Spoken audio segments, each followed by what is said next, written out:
Transformer les fruits certifiés en savoir-faire de la société Biotropical. Bonjour. Ça se passe bien? Son promoteur, c'est lui, Jean-Pierre Imélé.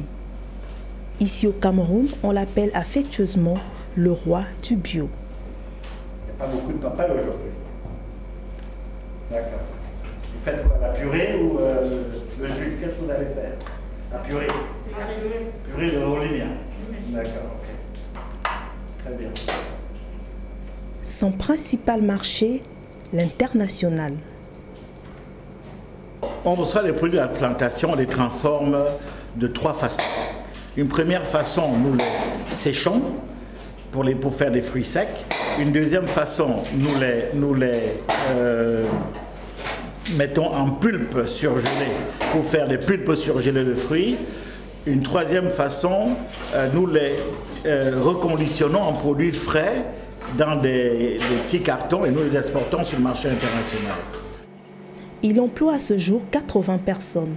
Un personnel qu'il a dû réduire à cause de la crise économique que connaît son principal client, l'Europe.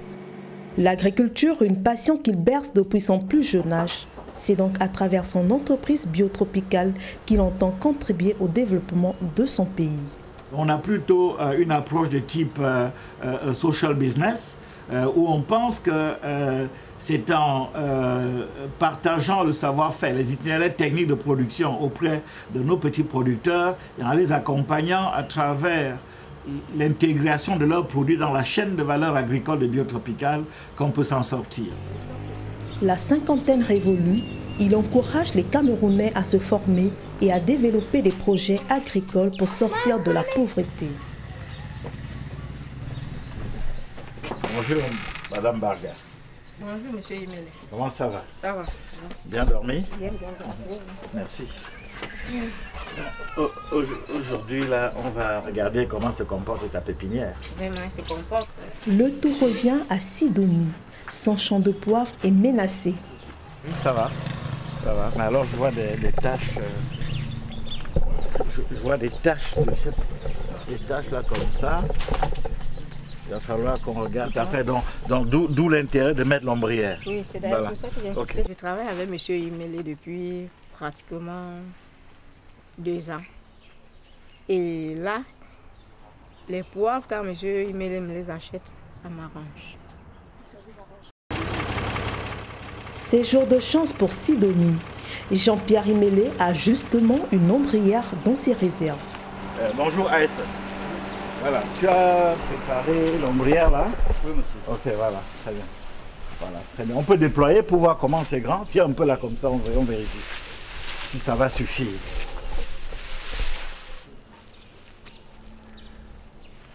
On peut mettre 2 morceaux, un à côté de l'autre. C'est-à-dire, on prend ce morceau, si on le coupe, on le met à côté de l'autre. Donc ça va aller. Hein.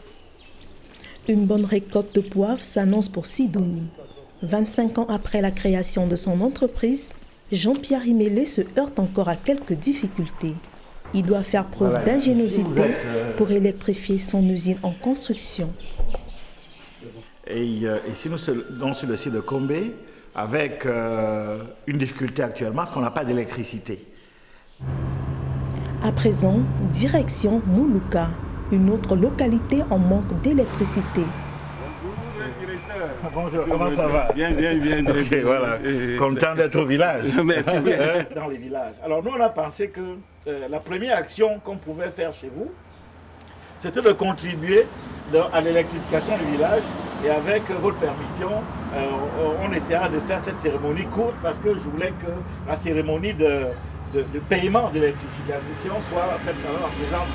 Si vous avez un peu de temps pour que... Nous nous rendons en Bangladesh. Voilà, voilà. Le manque d'électricité est l'un des facteurs qui poussent les jeunes vers l'exode rural. Elle réduit d'une part la main-d'œuvre dans les campagnes et occasionne d'autre part la cherté des produits vivriers dans les villes, le chômage et le banditisme. Bonjour monsieur le sous-préfet. Voilà. Nous voilà de nouveau devant vous aujourd'hui pour conclure. Merci. Voilà. Donc, Pour l'électrification de ce village, il va débourser la somme de 2 500 000 francs CFA. À Biotropical, le bien-être n'a pas de prix. Notre souhait, c'est que ce soit bien réalisé et bénéfique pour toute la population. Monsieur le sous-préfet l'avancement du mandat, nous allons utiliser un bon messia pour l'électrification de tous nos villages, pour le bien-être de la population de Morita 2B. Pas question de traîner. Jean-Pierre Imélé a une réunion avec les agriculteurs de Pendja, une localité reconnue, bon producteur de poivre blanc. Une fois de plus, son expertise est mise à profit. Vous commettrez une erreur en demandant à des producteurs et commerçants fragiles de se retrouver dans une situation de compétition hard au niveau international ou même national, alors qu'ils ne sont pas outillés pour. Jean-Pierre Imélé intègre les préoccupations sociales, environnementales et économiques dans ses activités. À peine la concertation sur la promotion du poivre de Pendja terminée, le voilà vers une autre plantation. Elle est perchée dans les montagnes pluvieuses de Pendja. Dans ce champ, il acclimate les fruits tropicaux du monde à partir d'une agriculture biologique certifiée. Un acharnement au travail qui justifie la biodiversité dont regorgent ces plantations.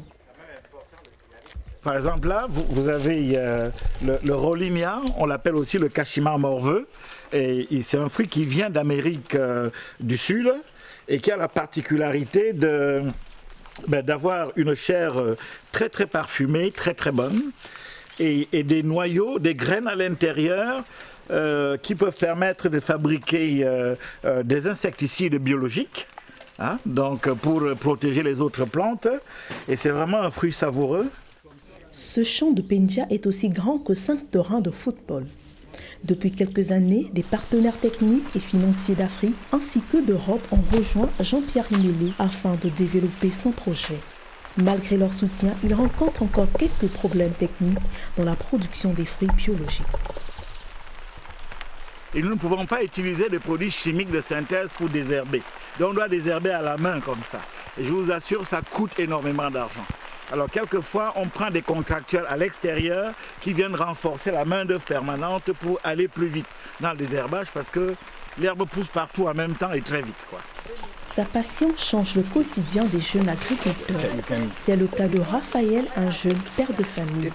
Non, depuis que je venu ici à 2003, je suis en train de travailler, mon salaire, on a en train de changer ça quand depuis l'année que j'ai en train de monter ici à Biotropical. Maintenant, comme ça, toute l'année, quand je travaille, on me change mon salaire. Ben, maintenant, comme ça, je suis satisfait avec mon salaire qu'on me donne partout. J'ai mon famille, il y a mes enfants qui partent à l'école, il y a déjà ma maison que je suis conçue, il y a toujours quand je travaille ici à Biotropical. L'Afrique est un continent avec un potentiel de croissance énorme. Jean-Pierre Imélé le sait, il est plus que jamais déterminé à le valoriser. Mon rêve, ce serait par exemple de réussir à mettre sur pied le projet de 10 000 hectares de manguiers sur toutes les bandes climatiques du Cameroun pour développer des micro-industries dans les campagnes produisant de la mangue séchée, la pulpe de mangue, des friandises à la mangue pour le marché camerounais et le marché du monde. Si j'ai réussi ça, ça voudrait dire que j'ai transformé l'économie de beaucoup de centaines de villages au Cameroun et ça, ces rêves-là, il est formidable si je peux le réaliser. Jean-Pierre Imélé encourage sa famille à s'intéresser à la transformation des fruits biologiques. Il y a quelqu'un? Ah, bon. Un secteur bien prometteur. Oui, bonjour. Voilà, je viens visiter comment ça va ici. Entre deux rendez-vous, ils se rend chez Linda, sa nièce, une novice dans la production de jus de fruits biologiques.